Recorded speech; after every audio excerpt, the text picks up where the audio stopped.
Y pues qué alegría, qué gusto poder estar aquí esta mañana con ustedes.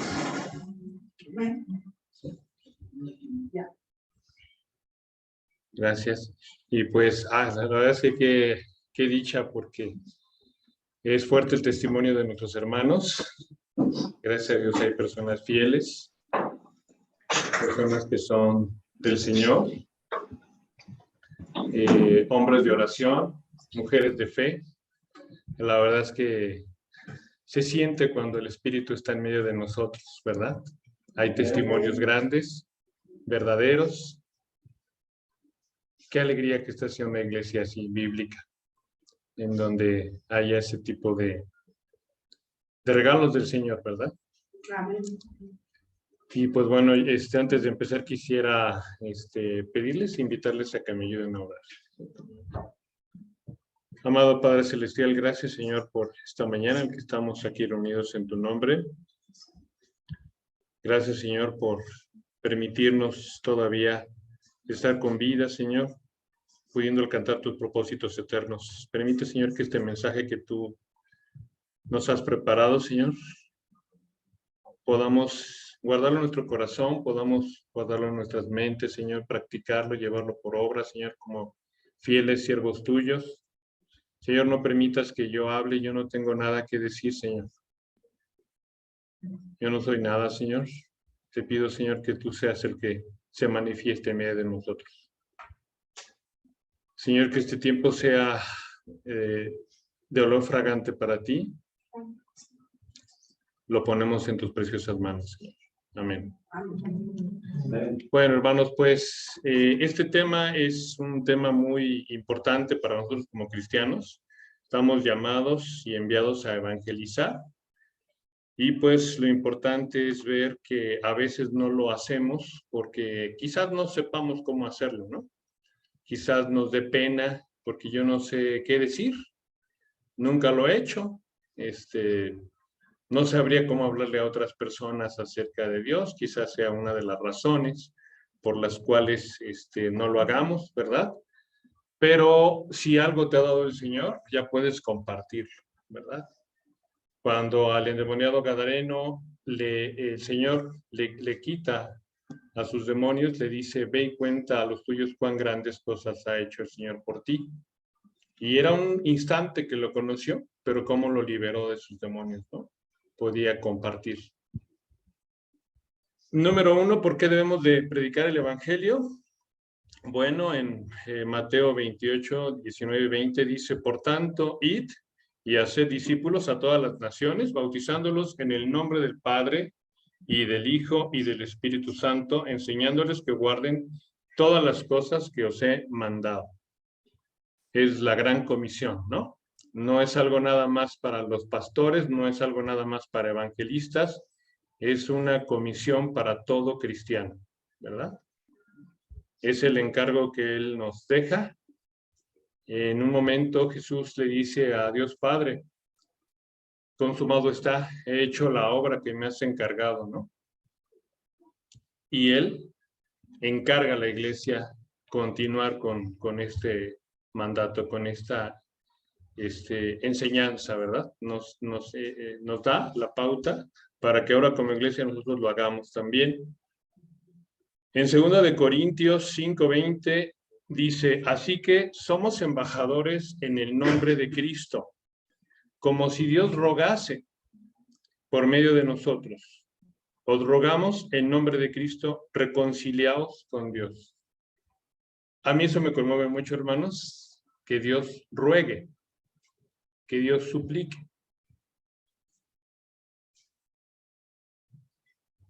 ¿Y no lo hará también con nosotros? ¿No nos pedirá, no nos suplicará que también nosotros lo podamos hacer?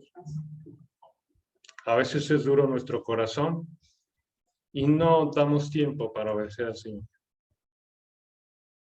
Pero Él quiere que seamos embajadores y que roguemos en su nombre, ¿no? Que las personas puedan reconciliarse con Dios. Así es de que como iglesia tenemos esta gran comisión. Dios nos ha puesto como medio, como conducto, para enviar ese mensaje de reconciliación a los que no lo conocen, a los que están sufriendo. Y en nuestra iglesia cada silla vacía es una persona que está sufriendo, que está lejos del Señor, sin conocerle. Y pues tenemos, ¿verdad?, que trabajar por la iglesia de Cristo. Debemos romper nuestras prioridades, romper nuestra agenda para darle espacio a la agenda del Señor, que es lo más importante, ¿no? Dios nos da vida, no para nuestro deleite. Dice su palabra así: comáis o bebáis, otra cosa hagáis, hacedlo todo para la gloria de Dios. Amén. ¿Y realmente lo estamos haciendo, hermanos? Decía el pastor hace 8 días, cuando menos podemos entregar un folleto. Y si no podemos hablar, le invitamos a nuestra iglesia a que escuche. Pero podemos hacer algo, hermanos. Ojalá podamos romper nuestros horarios y darnos ese tiempo. Es lo que el Señor nos invita a hacer. Y bueno, a lo mejor hay personas que no conocen acerca de Dios, a lo mejor hay personas que no conocen acerca de la Biblia, y quizás haya que darle algún concepto previo, ¿no? Para que puedan entender el mensaje de salvación, porque nosotros tenemos ya como iglesia un léxico, un vocabulario, y la gente dice, ¿quién es Jesús? ¿No? ¿Y quién es Jehová? Y la Biblia, ¿a poco es la palabra de Dios? Entonces quizás podamos en ese tiempo de evangelismo platicarles a estas personas acerca de evidencias de por qué la Biblia es la palabra de Dios. Quisiera mencionar rápidamente algunas evidencias internas y otras externas que nos ayudan a tener en claro esto. Por ejemplo, evidencia interna de la Biblia, que es la palabra inspirada por Dios, es su unidad, ¿verdad? Como de principio a fin no hay contradicciones. La Biblia fue escrita más o menos en 1500 años por aproximadamente 40 escritores. Y sin embargo, aunque no se conocieron, aunque incluso eran diferentes estratos socioeconómicos, eran desde pastores hasta reyes, personas sabias, aunque no se conocieron, no había contradicción, había una línea, una unidad a lo largo de toda la Biblia. Y el gran mensaje es de amor, el amor de Dios para sus hijos. Cada libro de la Biblia es una sombra en el Antiguo Testamento de lo que iba a ser Jesucristo. Cada libro es, digamos, cristocéntrico, ¿no?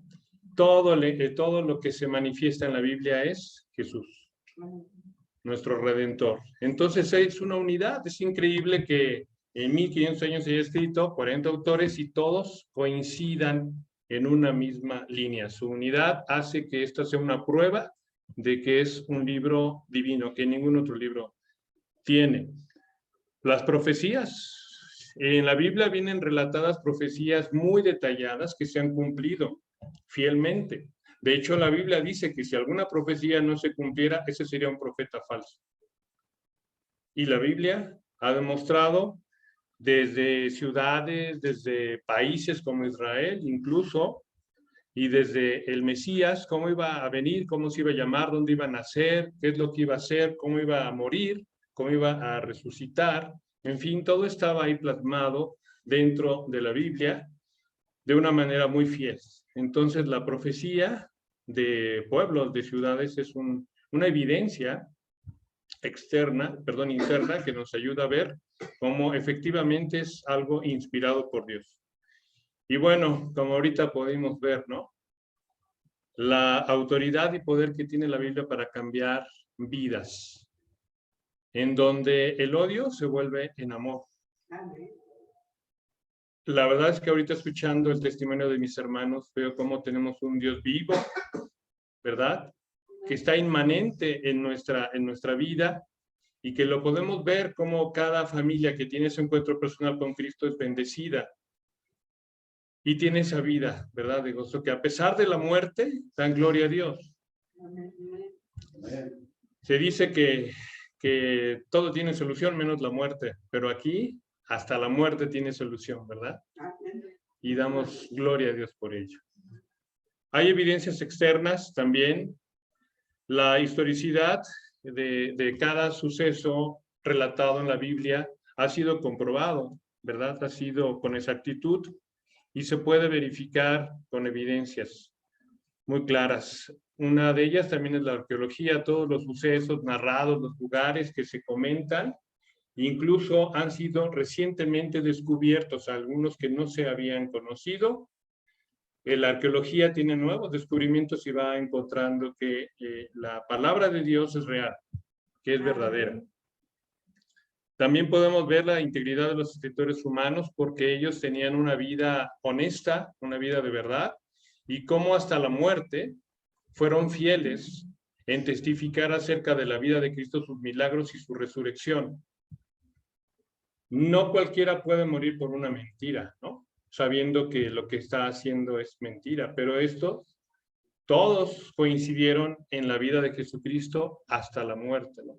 Me parece que solamente uno de sus discípulos no murió así, murió de viejo, pero los demás fueron martirizados, fueron hasta la muerte fieles, ¿verdad? Entonces, ahí la integridad de los escritores, pues podemos ver cómo también es un testimonio de la confiabilidad de la Biblia.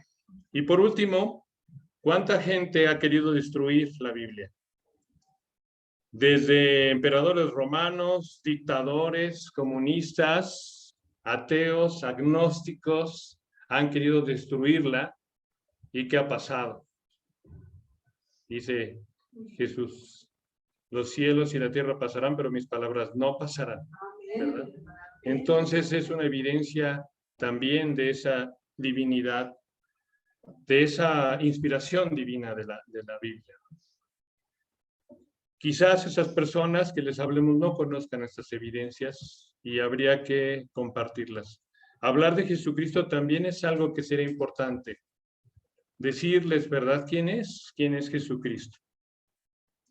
Jesús en hebreo es Yeshua, que significa Dios salva, básicamente, ¿no? Ese es su nombre. Normalmente aquí en nuestro país y en el mundo en general, las madres, los padres ponemos un nombre aleatorio que nos gusta a los hijos, ¿no? Pero los hebreos le ponen el nombre a las personas de lo que van a hacer. Y bueno, este nombre era perfecto para Jesús, ¿no? Jesucristo. Dios salva. También este nombre significa ungido, ¿verdad? En hebreo Mashiach, y es un enviado de Dios, de donde proviene el término Mesías. Jesús dijo, el tiempo se ha cumplido y el reino de Dios se ha acercado. Arrepentíos y creed en el Evangelio. Él usa la palabra Evangelio, la palabra que nosotros vamos a utilizar en este tema. Y pues vemos cómo Cristo es vocero de dos noticias en su llegada, ¿no? Cómo Él cambia el mundo a partir de que Él entra hace 2000 años, es antes de Cristo y después de Cristo. Es el Cristo histórico. Los mismos judíos en el Talmud dan testimonio de su vida. No, hay personas que dicen, ese ni existió, ¿no?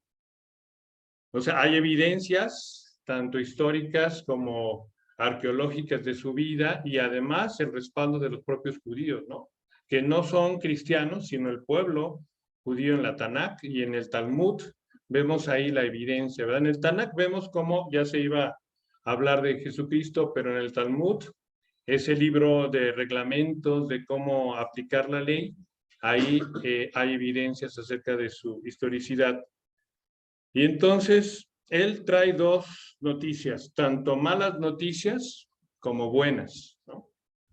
Y estas noticias son para todos y cada uno de nosotros, porque podemos, si le damos la espalda a su mensaje, pues vivir en condenación por nuestros pecados, ¿no? Estas noticias nos involucran a nosotros o nos dan la oportunidad de tener un destino diferente si estamos con Cristo. Muy bien. Pues esta a lo mejor esta introducción podría ser útil para aquellos que no han oído de Jesucristo, ¿no? Que no saben quién es, que puedan conocerlo. Pero vamos a entrar ya en materia, en lo que podría ser una guía de cómo hablar con los inconversos, los que no lo conocen. ¿Me podrías prestar una bolsita? Y bueno, pues aquí con mucho cariño mi esposa y yo preparamos este material para ustedes, que ojalá lo puedan utilizar como un apoyo para evangelismo personal o para evangelismo en las calles, que tengan este apoyo. Y pues bueno, vamos a ir platicando cada una de estas cuestiones. Primeramente, la mala noticia, ¿no? La mala noticia que nos da Jesucristo es, y es la verdad, que el hombre es pecador y que está separado de Dios. Por lo tanto, no le puede conocer, ¿verdad? No puede, digamos, salvarse por sí mismo, merece, como bien dice la palabra de Dios en Romanos 3:23, por cuanto todos pecaron, están destituidos de la gloria de Dios. Y nosotros vemos que justamente en la Biblia se habla acerca del pecado. Pero, ¿qué es el pecado? Aquí vamos a ver cómo Pablo en Romanos 7:7 nos dice: ¿qué diremos pues? ¿La ley es pecado? En ninguna manera. Pero yo no conocí el pecado sino por la ley, porque tampoco conocería la codicia si la ley no dijera no codiciarás. Entonces, dentro de la Biblia encontramos esta palabra pecado, y que es todo lo que es ir en contra de la voluntad de Dios. Lo interesante es algo que también dice Pablo en Romanos 6, 20, 21. A mí me encanta ese versículo, me fascina, lo tengo así bien grande para mí, porque nos ayuda a convencernos acerca del daño del pecado. Escuchen lo que dice Pablo. Porque cuando erais esclavos del pecado, erais libres acerca de la justicia. Pero ¿qué fruto teníais de aquellas cosas de las cuales ahora os avergonzáis? Porque el fin de ellas es muerte. Hablamos de pecado, hablamos de placeres, y ¿qué fruto tenemos de estas cosas? Pues destrucción, ¿verdad? Destrucción física, destrucción personal, destrucción de otras personas. El pecado es justamente lo contrario a ese amor, ¿verdad? Porque Jesucristo es amor. Y yo creo que realmente la salvación y para todos los problemas que tenemos como humanidad es el amor. Jesucristo es ese amor personificado. Y cuando vamos en contra de la voluntad de Dios,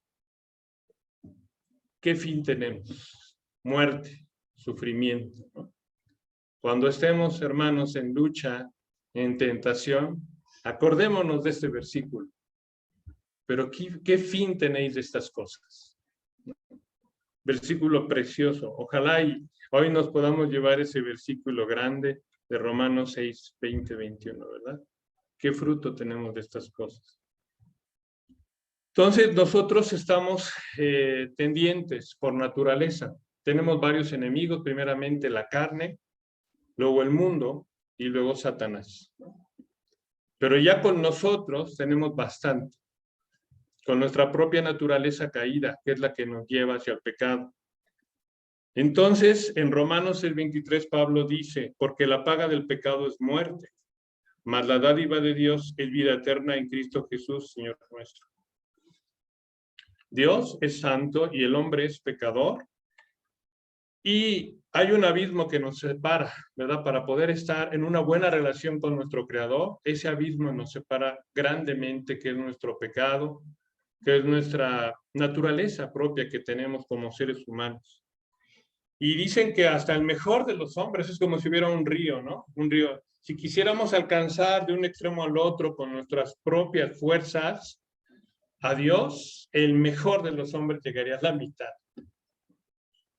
No alcanzamos a llegar. Y es algo curioso, ¿no? A lo mejor cuando nosotros podemos hablar con una persona y le decimos: disculpe, ¿usted piensa que muchos o pocos se irían al cielo?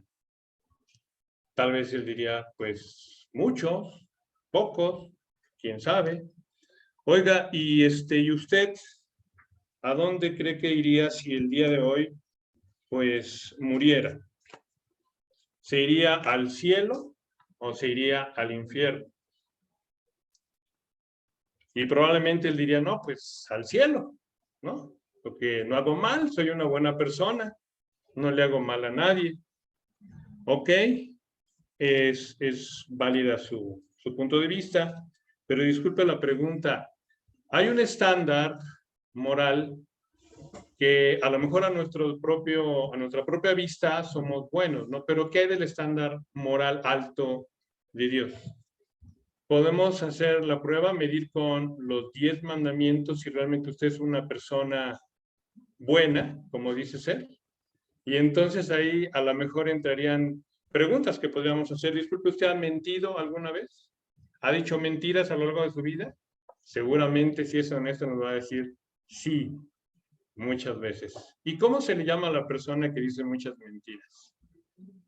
Mentiroso, ¿verdad? Dice, bueno, entonces usted es un mentiroso.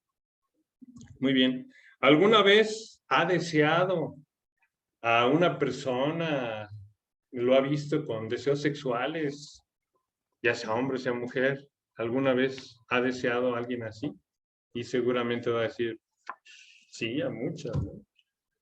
Y entonces, ¿sabe usted que Jesús dice que si miramos con deseo a otra persona ya adulteramos en nuestro corazón? Entonces, por su propia confesión, usted es un adúltero de corazón. ¿Alguna vez ha robado algo? Aunque sea pequeñito, ¿alguna vez? No, pues sí, ha tomado algo que no es suyo. Sí, posiblemente nos digan que sí, o tal vez digan que no. Bueno, pues, ¿cómo se le llama a la persona que toma lo que no es suyo? Ladrón, ¿verdad? Y así podríamos dar un recorrido a los 10. No se digan los primeros 3, increíble, ¿no? Ahí yo creo que no hay uno que diga sí. Yo no he cometido ese pecado, ¿verdad? De no tendrás otros dioses ajenos aparte de mí. Sobre todo hablando de cuestiones materiales, de cuestiones que le damos más importancia a otra cosa. Ahí está nuestro tesoro, ahí está nuestro Dios, ¿no? Y entonces, a fin de cuentas, podemos ver que, pues, por su propia confesión, usted ha dicho que ha faltado a los mandamientos. Por lo tanto, es culpable o inocente. Seguramente él va a admitir que es culpable, ¿verdad? Y a lo mejor ahí es importante aclararle que la persona que dice, pero yo no le hago mal a nadie, no soy como los, no sé, los narcos, como los ladrones, yo trabajo, yo soy una buena persona, ¿no? Aquí habría que hacer la pregunta. Entonces, ¿usted es capaz de salvarse por sí mismo sin la ayuda de Dios? ¿Sin la ayuda de Jesucristo? Es tan bueno que cumple con todos los mandamientos y además no necesita un Salvador. No necesita a Jesús. Quizás esta pregunta lo ayude a acomodar más sus conceptos, ¿no? Para decir, sí, no soy tan malo, pero adentro de los pensamientos que he tenido, quizás no sea, ¿no? Y podemos incluso decirle, ¿qué pasaría si alguno de nosotros tomara con una cámara todo lo que ha pensado, todo lo que ha hecho? Seguramente habría cosas muy vergonzosas, muy terribles. ¿Usted no necesita un Salvador? Y seguramente ella está diciendo, no, pues sí, la verdad sí necesito un Salvador. Pues esta es la mala noticia, ¿no? Que somos pecadores. Muy bien, pero aquí viene la buena noticia. Dios te ama y tiene un plan para tu vida. Hablábamos de Jesús, de ese amor que es encarnado, ese amor que es Jesucristo, y Él nos dice en su palabra, En Jeremías 29:11, porque yo sé los pensamientos que tengo acerca de vosotros, dice Jehová, pensamientos de paz y no de mal. Qué hermoso. Para daros el fin que esperáis. Un Dios que cada día le podemos decir, no le ha dado regalos hasta la persona enferma, discapacitada, sin padres. Tiene algo que agradecer a Dios. Todos tenemos algo que agradecer a Dios. No hay una sola persona que no haya recibido cosas buenas del Señor. Y a cada momento, ¿verdad? El simple hecho, el milagro de la vida, los alimentos, el aire, cuántas bendiciones, innumerables bendiciones tenemos, ¿no? Es un Dios de amor, es un Dios consistente con lo que vemos y lo que hemos recibido, este Dios, el que habla la Biblia. Segunda de Pedro 3:9 dice, el Señor no retarda su promesa, según algunos la tienen por tardanza, sino que es paciente para con nosotros, no queriendo que ninguno perezca, sino que todos procedan al arrepentimiento. Y ese uno también es usted, Señor o señora. Dios tiene un plan para su vida y no quiere que se pierda. ¿Le interesaría escuchar ese plan maravilloso que tiene para usted? Y vemos, porque de tal manera amó Dios al mundo que ha dado a su Hijo unigénito para que todo aquel que en él cree no se pierda, mas tenga la vida eterna. Juan 3:16. Entonces, es amor, ¿verdad? En la Biblia dice, yo mismo iré y salvaré. Algunos dicen, sí, Dios envió a su Hijo a que muriera. Pues, ¿qué crees? Jesús es Dios. De hecho, Él dice, si no creéis que yo soy, en vuestros pecados moriréis. Y yo soy, es la palabra, el nombre que tiene Dios, ¿no? Yo soy. Jehová, Yahvé. Entonces Él mismo vino, se encarnó, dejó su reinado, se hizo hombre y vivió en medio de nosotros por amor, ¿no? Para salvar al hombre. En Juan 10:10 vemos, yo he venido para que tengan vida y para que la tengan en abundancia. Pero entonces, aquí viene la siguiente pregunta, ¿por qué el mundo no experimenta la vida de abundancia de la que habla este Jesús, este Dios nuestro, ¿no? Bueno, pues justamente porque no tenemos ese Salvador, porque vivimos en contra de las Escrituras, porque le damos rienda suelta a nuestro pecado, y por eso no tenemos esa vida abundante de la que habla la Biblia, ¿no? Pero hay una solución, aquí también hablamos de esa buena noticia. Jesucristo es la única provisión de Dios para el pecador. Solo en Él podemos conocer el amor y el propósito de Dios para nuestra vida. ¿Cómo podemos nosotros hacer para que un Dios justo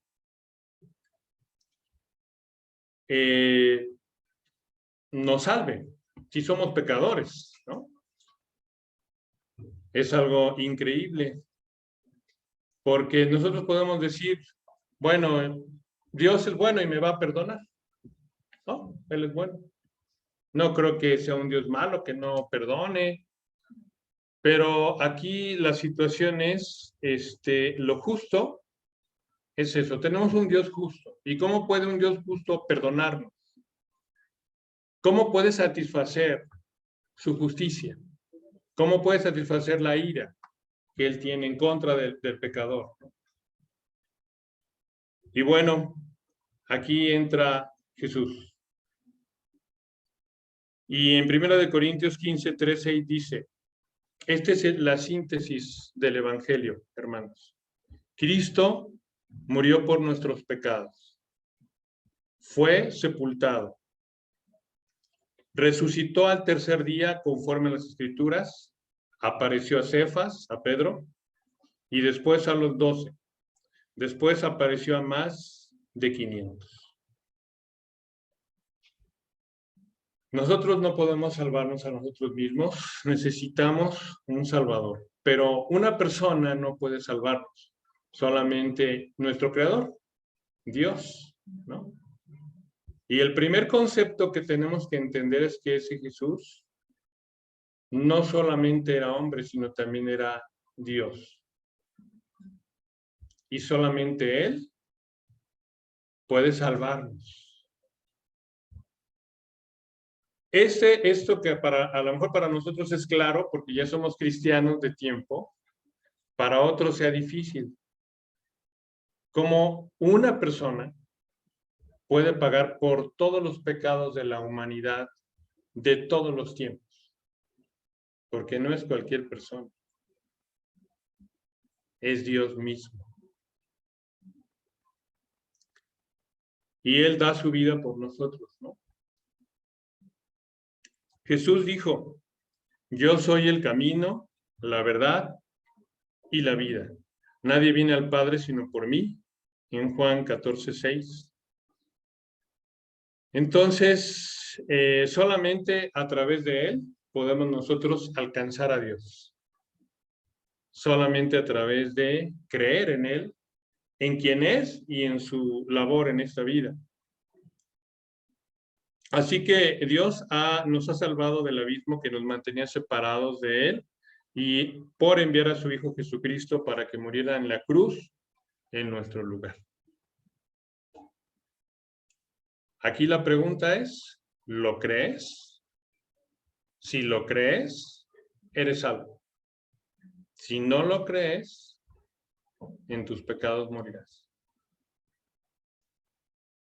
Muchos no sabemos por qué somos salvos. Algunos dicen, es que yo soy salvo porque voy a la iglesia los domingos, porque leo la Biblia, soy salvo. No. No. Somos salvos porque Jesucristo vino hace 2000 años. Y en ese tiempo, por una única vez, fue sacrificio perfecto para pagar por nuestros pecados. Si nosotros nos lo apropiamos ese sacrificio, somos salvos. ¿Lo crees? Si hoy todavía no lo crees, hermano, ¿en qué basamos nuestra salvación? Por eso es importante el siguiente paso. Recibir a Jesucristo como Señor, como Dios. Porque solamente Dios puede salvarnos. Solamente Dios puede ser el Salvador. De ahí su nombre, ¿no? Jesús, Dios salva. Y bueno, Él nos hace una invitación personal. En Apocalipsis 3:20 vemos, ¿verdad? Yo estoy aquí a la puerta y llamo. Si alguno oye mi voz y abre la puerta, entraré a Él y cenaré con Él y Él conmigo. Es invocarlo, es pedirle que entre a nuestra vida como Señor y Salvador. Y entonces, pues podamos caminar con la ayuda del Espíritu Santo en santidad, tomándolo a Él como nuestro Señor y Salvador. Dice en Juan 1:12, mas a todos los que le recibieron, a los que creen en su nombre, les dio potestad de ser hechos hijos de Dios. Está muy claro, ¿no? Mas a todos los que le recibieron, a los que creen en su nombre. Amén. A los que creen en su nombre, les dio potestad de ser hechos hijos de Dios.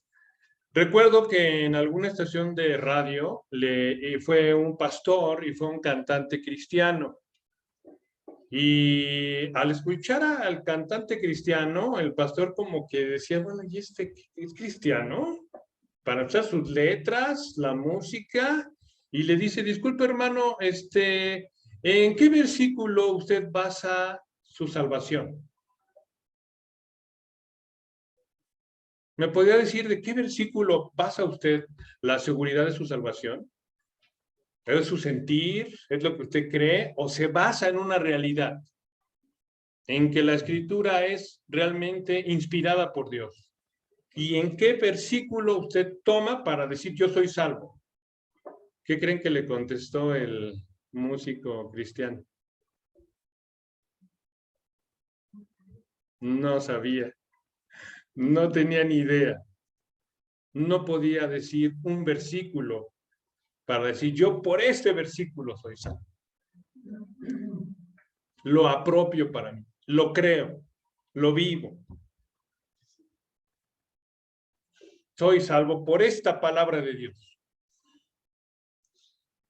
Aquí hay un versículo muy fuerte. Mas a todos los que lo recibieron, a los que creen en su nombre, les dio potestad de ser hechos hijos de Dios. Pudiera ser este nuestro versículo, ¿verdad? Yo creo en Jesucristo, creo que es el Hijo de Dios. Amén. Y creo en su nombre. Amén. Entonces, pues ojalá que no nos pase eso, ¿no? Cuando nos pregunten, No. ¿y en qué versículo te basas? Déjame leer la Biblia. Bueno, en Efesios 2, 8, 9 dice, porque por gracia sois salvos, por medio de la fe. Y esto no de vosotros, pues es don de Dios, no por obras, para que nadie se gloríe. La salvación es gratuita. Nosotros hemos pecado tanto, aún siendo cristianos, tantas cosas egoístas que hacemos hoy,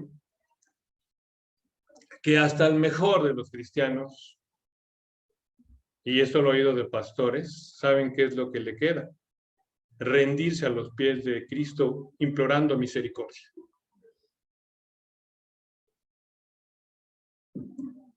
Porque la misma Biblia dice, no hay uno bueno, no hay nadie que entienda, no hay uno que haga lo bueno. Y ni aún nuestros líderes, pastores. Entonces es por gracia, a través del sacrificio que hizo Jesucristo en la cruz. Es el único que pudo resolver ese problema. Recordemos a todo el pueblo judío que se fue de Egipto y cómo murieron todos en 40 años de estar dando vueltas en el desierto. Ni uno solo. Rechazaron al Señor, pues así somos, ¿no? O sea, por nosotros mismos no podemos salvarnos. Pero creemos en su resurrección cuando el Señor, cuando Dios le permite a los 3 días resucitar. Es entonces cuando podemos ver que lo ha reintegrado, ¿verdad? Que Dios le ha permitido que toda su obra se verifique, que toda su obra pues sea una evidencia de que su palabra se cumplió. Pablo dice que si Jesús no resucitó, vana es nuestra fe.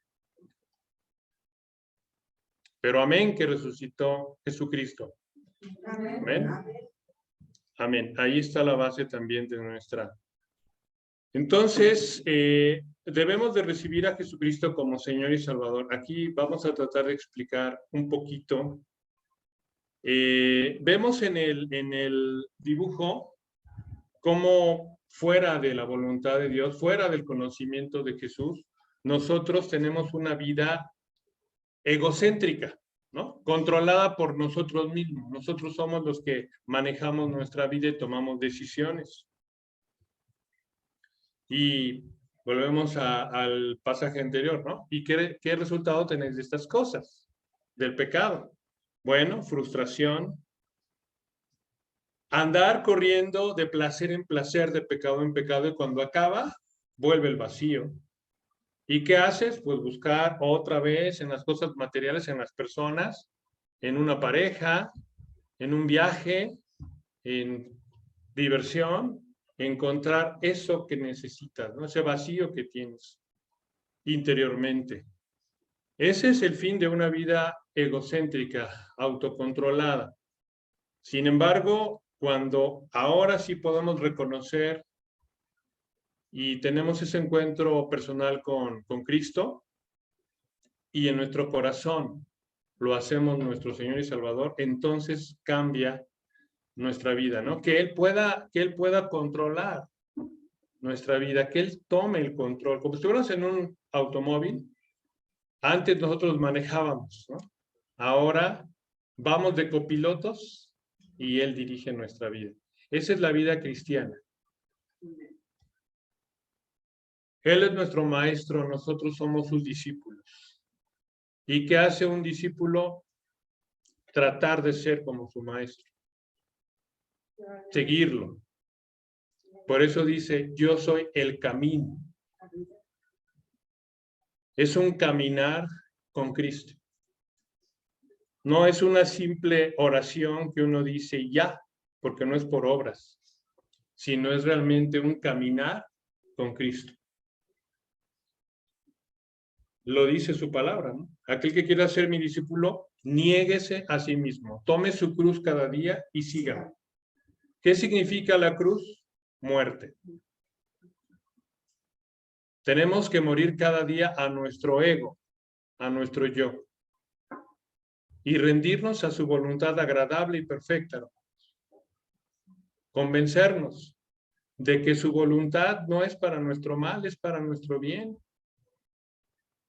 Que en la medida en que seamos rebeldes, vamos a sufrir y a tocar un fondo de sufrimiento más fuerte, más profundo.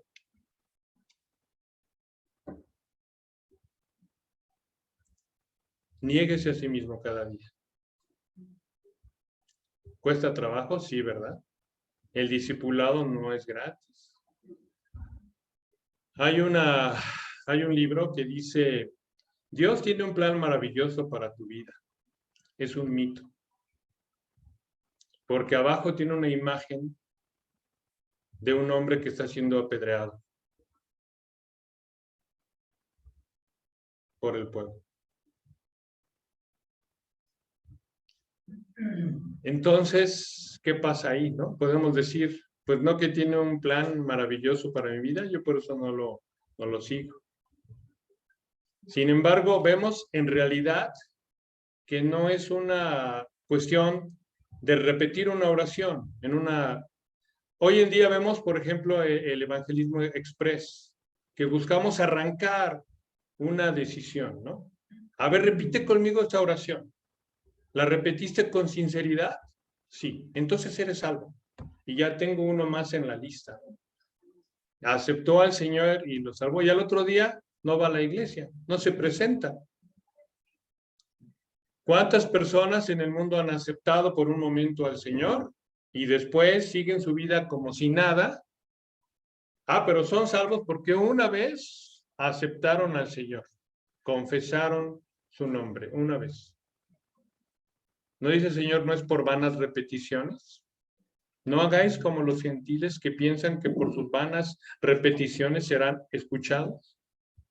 No es una obra de decir de labios para afuera, repetir una oración, ¿no? Es realmente un caminar con el Señor. Ese es el verdadero evangelio. Ese es el arrepentimiento bíblico, que es cambiar nuestra forma de pensar acerca de Jesucristo, verlo como Dios y volvernos a Él en fe para salvación. Cuando se habla de arrepentimiento, muchos pensamos que es solamente arrepentirnos del pecado, ¿verdad? No, pues me arrepiento de haber robado, me arrepiento de haber matado, me arrepiento de haber... Es correcto entender así el arrepentimiento, pero no es un arrepentimiento total. No se refiere nada más al arrepentimiento de pecados, la palabra arrepentimiento. En realidad está explicado en Hechos, ¿no? Cuando Pedro, en el capítulo 2, se empieza a ver que todos los judíos que habían matado a Jesucristo, él les habla, los exhorta y les dice, hermanos, este que ustedes mataron por brazos de inicuos es el Mesías esperado. Y entonces se arrepienten de su concepción, se arrepienten de haber pensado equivocadamente acerca de Jesucristo. Y dicen, ¿qué hacemos? Cuando empiezan a ver lo del don de lenguas, ¿no? Que empiezan a hablar en otras lenguas y que empiezan a ver, y es cómo le hacen, ¿no? Y todo lo que habían visto, esto es obra de Dios. Y acaban en ese día, me parece que 3,000, 5,000, no recuerdo exactamente el dato, 3,000, ¿verdad? Aceptando al Señor. En arrepentimiento a la concepción acerca de Jesucristo. Desde luego, arrepentir significa así dar la vuelta del pecado, desde luego, pero no es una condición para la salvación, ¿no? Si tú no pecas, pues está bien, pero eso no te salva. O sea, simple y sencillamente, qué bueno que no te sigas haciendo daño, ¿no? O que sigas haciendo daño a los demás. Pero la salvación no nada más es eso, es a través de Cristo. Entonces, una persona que verdaderamente se ha arrepentido y ha pasado de rechazar a Cristo a la fe en Cristo, lo va a demostrar con un cambio en su vida, ¿no? O sea, un cambio interno, hermanos, necesariamente tiene una evidencia externa. Si de verdad he aceptado al Señor en mi corazón y en mi mente, lo voy a evidenciar con hechos. Que Él es mi Señor, no yo, mi propio Señor, ¿no?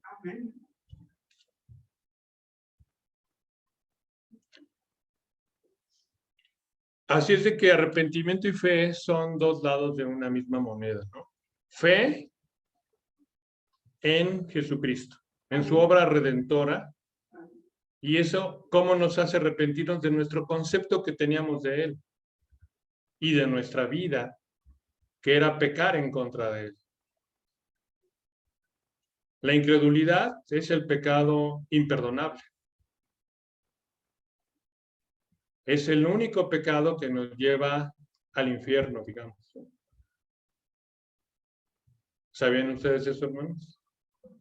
La incredulidad. Recuerden cuando el Señor dice, si no creéis que yo soy, en vuestros pecados moriréis. La incredulidad de que Él sea Dios. Y eso nos puede hacer temblar o nos debe hacer temblar, porque si la Biblia es la palabra del Señor y no le damos la espalda, ¿qué pasa? Si Jesús, que habló, el que más habló del infierno fue Jesucristo, ¿realmente crees en su nombre? Entonces, fundamentalmente, el arrepentimiento bíblico es esa relación de salvación, es cambiar nuestra mentalidad de rechazo para con Cristo para aceptarlo. Insistimos que el arrepentimiento no es una obra, ¿verdad?, que nos permita tener la salvación, sino es el resultado de la salvación. Cambiar de mentalidad y cambiar nuestra vida ahora que sea teocéntrica, ahora que sea cristocéntrica. Hermanos, bueno, pues brevemente, ¿verdad? Volviendo a nuestras fichas, aquí está Dios que ha muerto por nosotros. Si aceptamos al Señor como es, como nuestro Señor y nuestro Salvador. ¿Y cómo puede ser nuestro Salvador? Porque es Dios, ¿verdad? Si lo aceptamos y deseamos cambiar, entregar nuestra vida a su perfecta voluntad, entonces Él ha pagado por nuestros pecados, hemos sido perdonados. Y ha habido personas que en una hora han entendido la salvación y han aceptado al Señor y ahora son siervos, son discípulos. Pero no hagamos como en las iglesias, ¿no? Que van rápidamente a arrancar en ese evangelio express, oraciones. No, hermanos, ¿cómo es el evangelio? Como conclusión, lo que hemos visto. Número 1, que todos los hombres somos pecadores y que Dios es justo. ¿Cómo puede perdonar un Dios justo al pecador y todavía ser justo? Pues solamente a través de Jesucristo. quien en la cruz llevó el pecado del mundo y experimentó con su vida, con su sangre, con su carne, como bien nos decía nuestro hermano Raúl, en su enseñanza muy buena, mi hermano, gracias a Dios, amén, Dios te siga usando, experimentó la justicia en nuestro lugar, ¿no? La ira de Dios. Por eso dice, Señor, ¿por qué me has abandonado? ¿Se acuerdan? Sí. Y tenía que ser así, para derramar toda su ira en contra de él y que su justicia fuera perfecta. Vemos aquí en la cruz, ¿verdad?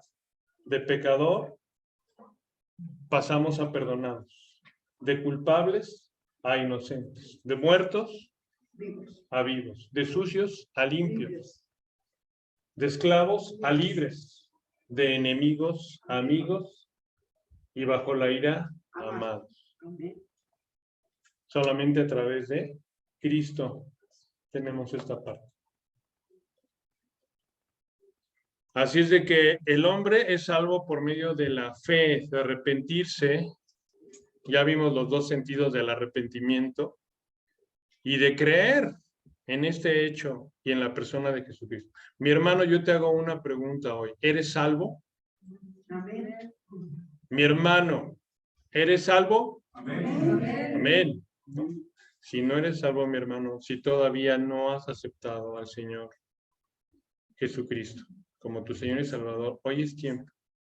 Hoy es el día de salvación para ti. Que puedas creer en su nombre. Que puedas darte cuenta de que tu propia vida está llena de soledad, de vacío, de fracaso, frustración, y que a lo mejor te distraes con placeres materiales, con la carne, pero en el fondo hay llanto, hay dolor. Y que hoy puedas hacerlo, que hoy puedas entregarte al Señor, entendiendo o tratando de entender el correcto evangelio.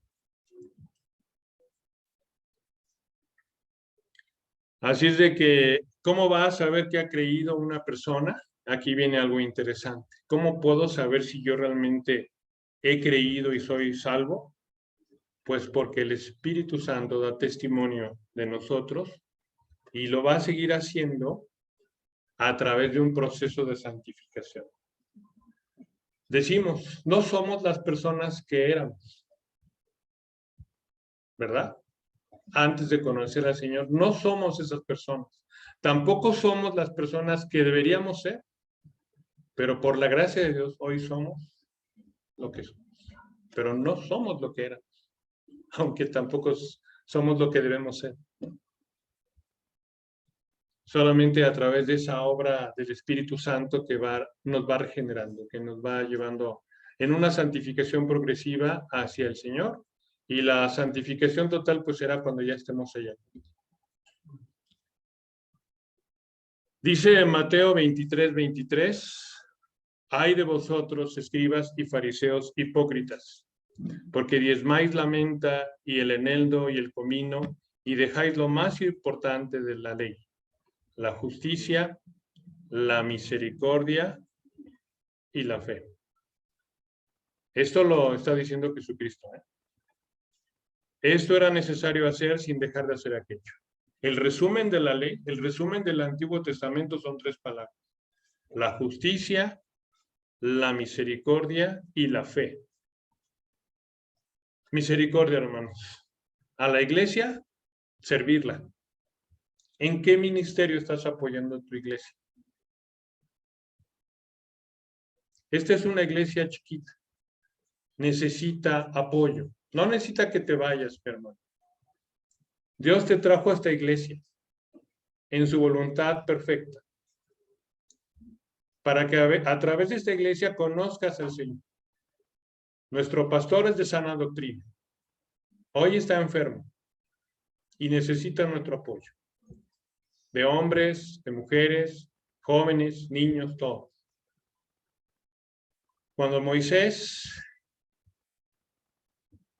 se debilitaba, ¿qué hacían los de su pueblo? Le levantaban los brazos e Israel prevalecía. Hoy nuestro pastor nos está pidiendo que oremos por él y que le apoyemos con las enseñanzas. Que no improvisemos, que preparemos y que lo hagamos para la gloria de Dios. Esta iglesia te necesita. Si eres salvo, mi hermano, muestra tu misericordia trabajando por la obra de Dios. A los inconversos, ¿qué podemos hacer por ellos en misericordia? Compartir el evangelio, ¿verdad? Para que otros también puedan conocer esa vida maravillosa que ya vivimos hoy nosotros, ¿no? Esa paz, ese gozo, esa tranquilidad que tenemos. La fe, realmente la Biblia tiene dos funciones. Te lleva a Cristo y después a hacernos como Cristo. ¿Sí o no, hermanos? Te presenta a Cristo cada libro de la Biblia y ahora hay que caminar con el Señor. No como antes, sino ahora pues cada vez más cerca del Señor.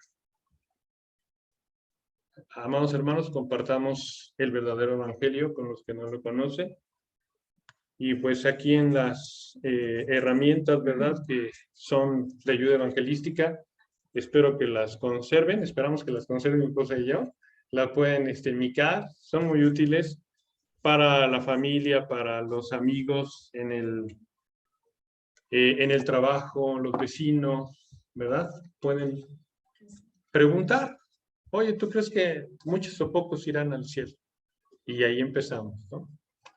Viene también el resumen de los textos que hemos visto en el folletito. Y bueno, para un estudio más completo, el Evangelio de Juan, que habla acerca de pruebas, ¿verdad? De Juan en cuanto a que él vio más la parte divina, la parte que hablamos ahorita, ¿no? De Jesús. Pues, amados hermanos, esta es la palabra que trae nuestro Señor para nosotros y quisiera que me acompañaran a orar. Amado Padre Celestial, Señor, gracias te damos por tu sacrificio en la cruz, por tu obra redentora, Señor, que has hecho en nuestras vidas.